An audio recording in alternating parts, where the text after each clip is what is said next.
Well, this is how it started today. It was a chaotic start. Not just on the road. It's chaotic enough for us watching on in the commentary box to try and make sense of it all. Crash after crash, incident after incident. But once we got the breakaway established, got onto the circuits, it began to look much more like a World Championship race. It was the first passage of the Smeersberg that did for the breakaway.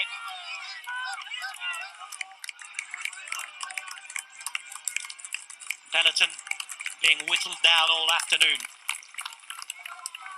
Acceleration followed acceleration. Rider struggling was succeeded by another rider struggling, who went onto the Moskestraat, onto the cobbles. We are in Flanders after all. And when we returned to Leuven, there was all sorts happening. Baroncini, the eventual winner, had suffered a mechanical. And poor Logan Curry was directed the wrong way just as his effort in the breakaway was coming to an end.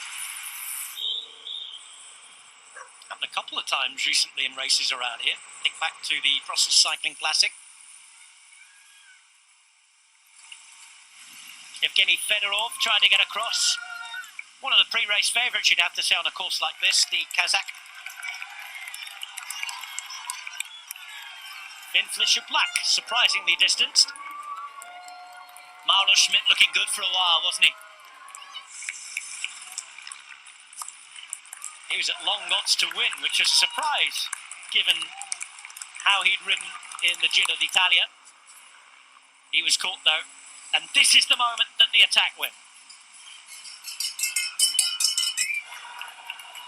Baroncini going. It will be Baroncini staying away. Kilometre to go, it looked pretty likely he'd take the win. There's always that worry when you're looking around, the sprint approaches behind, but he had it under control. Baroncini with another rainbow jersey for Italy.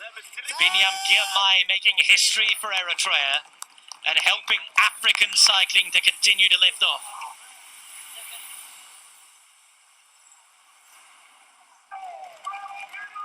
Magica in Italy tonight.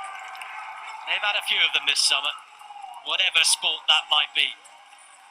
It's another cycling success today.